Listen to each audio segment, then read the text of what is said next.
Well, hey everybody. Welcome to the Blended Family COVID Crazies. I'm Ron Deal, and this is the second Facebook Live that we've done on this topic, talking about coping with stay-at-home realities.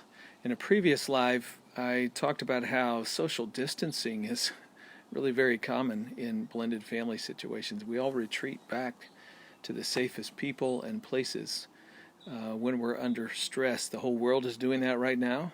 And that happens a lot within blended families inside their home, retreating away from one another towards the people that are most comfortable. In this segment, I'm going to be talking about co-parenting realities in the midst of the COVID crazies. But before I jump in, I just want you to know earlier today, we shared on this same Family Life channel, Family Life Blended, the latest Family Life TV episode where Brian Goins and I talked a little bit about grieving in the midst of the COVID-19 world.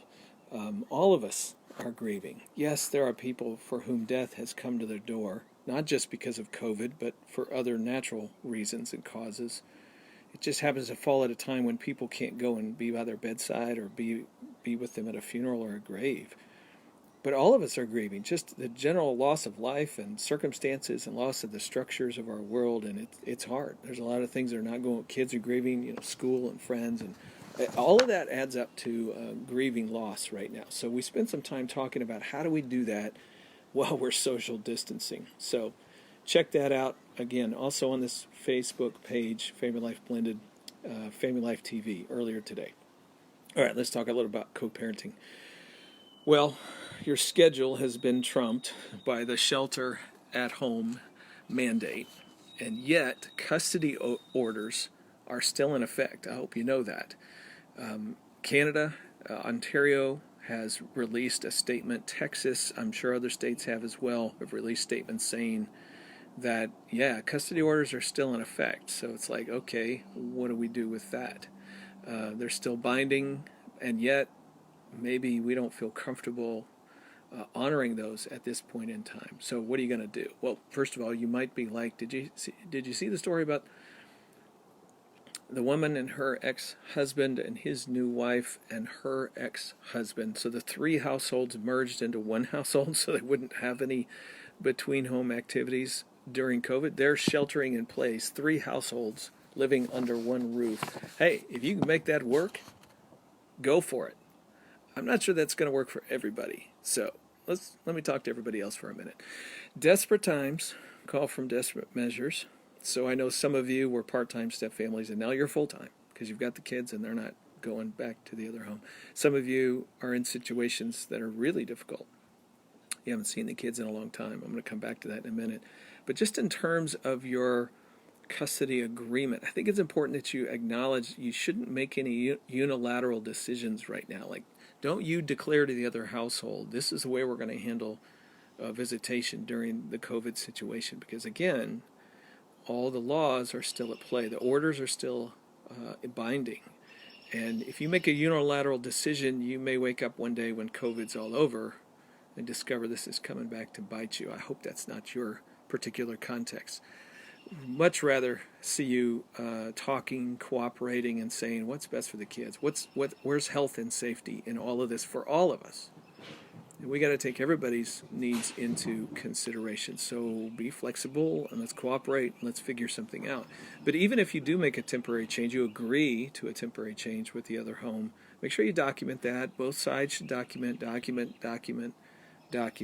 just so you have a paper trail, something in writing. But whatever you do, let physical safety be the prevailing principle. So if kids are transitioning between homes, you got to talk through that. How do you minimize the exposure for you, for them, for the other household? You want to be wise. You want to make sure everybody understands what they need to do in the transition.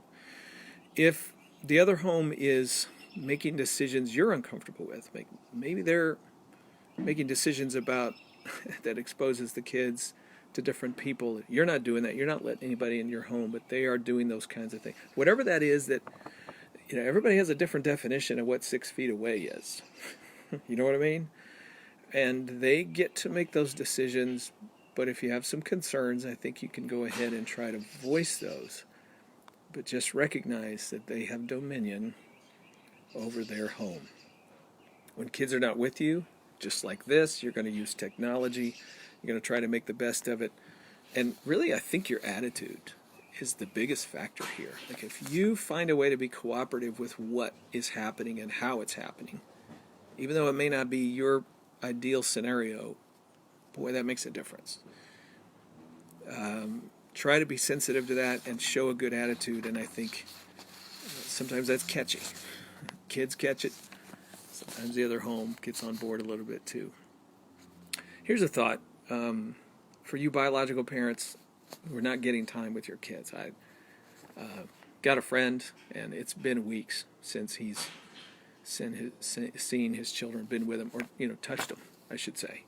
You could see them on the phone and FaceTime and Zoom and all that stuff, but gosh, you just want to give them a hug. So let's just call it what it is.